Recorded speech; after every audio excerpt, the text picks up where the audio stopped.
Día segundo. Lo que causó la Segunda Guerra Mundial en Juan Pablo II. Traspasé por primera vez el umbral de los muros del Colegio Humayos, cuando con 10 años y todavía en la escuela primaria, asistí a la graduación de mi hermano mayor. Él se graduó en la Facultad de Medicina de la Universidad Jagellónica. Todavía hoy tengo delante de los ojos aquella ceremonia en el aula universitaria. El 22 de junio de 1938 también él se matriculó en la misma universidad. Por esta razón me trasladé junto con mi padre de Wadowice a Cracovia. Nos instalamos en la calle Tinieka 10, en el barrio de Debniki. La casa pertenecía a unos parientes de mi madre. Comencé los estudios en la Facultad de Filosofía de la Universidad Jagellónica, siguiendo los cursos de Filología Polaca, pero solo llegué a terminar el primer año, ya que el 1 de septiembre de 1934 estalló la Segunda Guerra Mundial. Desde niño, tuve un especial afecto por la Catedral de Weihwald. No recuerdo cuándo fui por primera vez allí, pero desde ese día me sentí particularmente atraído por ella y vinculado a ella. De algún modo, la Catedral de Weihwald abarca toda la historia de Polonia. Me tocó vivir un periodo trágico, cuando el gobernador nazi Hans Frank se instaló en el castillo de Weihwald, en el que se izó la bandera con la esvástica. Para mí fue una experiencia particularmente dolorosa, pero al final llegó el día en que desapareció la esvástica y reaparecieron los emblemas polacos. Aquel 1 de septiembre de 1939 no se borrará jamás de mi memoria. Era el primer viernes de mes. Yo había ido a confesarme a Weihwald. La catedral estaba vacía. Fue quizá la última vez que tuve la oportunidad de entrar libremente al templo. En aquel momento comenzó el bombardeo. Yo estaba ayudando en la celebración de la misa bajo el bombardeo y entre las ráfagas de fuego antiaéreo. Luego llegó el momento de la violencia, una época terrible, sobre todo para mi país. Recuerdo el holocausto de los judíos. Yo diría que la providencia me llevó de la mano durante la guerra. Fue entonces cuando descubrí mi vocación al sacerdocio. Precisamente a través de la trágica experiencia de la guerra, encontré este camino para mi vida. Al mismo tiempo, sin embargo, participé en el sufrimiento de mucha gente en mi país y en toda Europa. Un año más tarde, la universidad fue cerrada por las fuerzas de ocupación y sus profesores, un buen número de avanzada edad e intelectualmente muy valiosos, fueron deportados al campo de concentración de Sachsenhausen. Si pienso en mi vida, puedo decir que una experiencia inolvidable de peligro y de miedo es sin duda la de la guerra.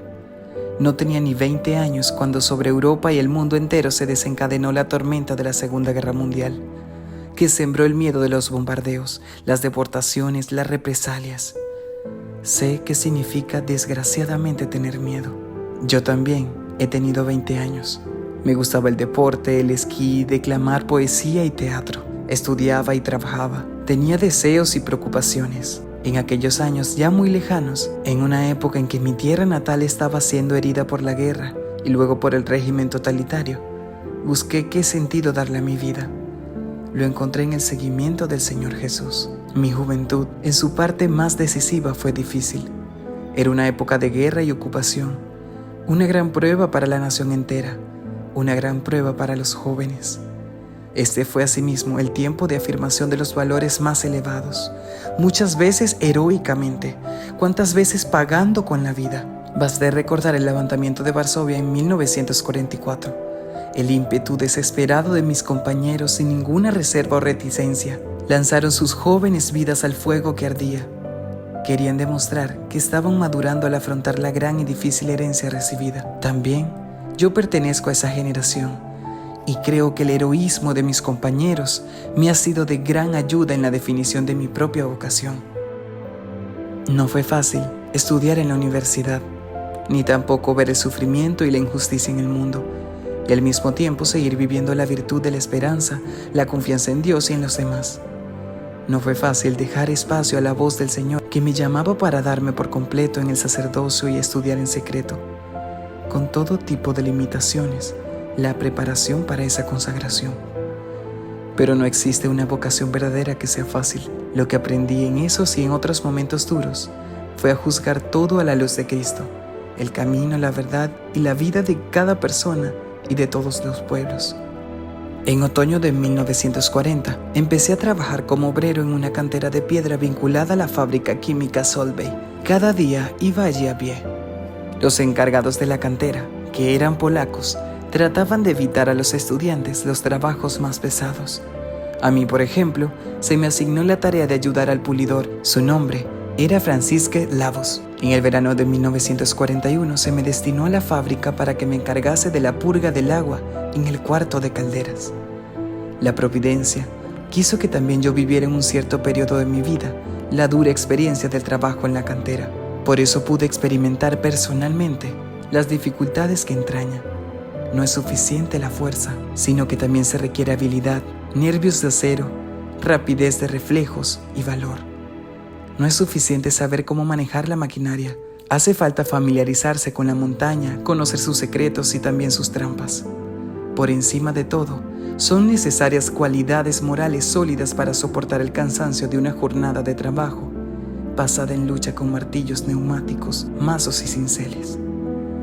Están también los imprevistos y accidentes que pueden transformar en un momento el ambiente de trabajo en una tragedia. De eso también tuve experiencia y son hechos que se graban en el alma para toda la vida. En cuanto a la cuestión de si experimenté como trabajador el deseo de ser sindicalista, tengo que decir que sentí la vocación al sacerdocio y la seguí. Además, las condiciones eran muy especiales. Sin embargo, creo que es una hermosa vocación la de ayudar a los propios hermanos, a los propios compañeros de trabajo. Es una vocación cristiana, aunque no es la que yo escuché. Otros sí la han recibido. Por ejemplo, en los últimos tiempos se habla mucho de las huelgas en Polonia y allí han sentido la vocación como sindicalista, por ejemplo, mi compatriota Lech Walesa. Así como la providencia distribuye vocaciones, le da a cada uno su propia vocación. La fuerza de los golpes recibidos había abierto en él una inmensa profundidad espiritual. Su dolor se convertía en oración. El simple hecho de verle arrodillarse tuvo una influencia decisiva en mis años de juventud. Era tan exigente consigo mismo que no tenía necesidad de mostrarse exigente con su hijo. Bastaba su ejemplo para enseñar el sentido de la disciplina y del deber. Recuerdo perfectamente aquel día. Al regresar del trabajo me encontré a mi padre muerto. En ese momento, la amistad con los Kidrinsky fue un gran apoyo para mí.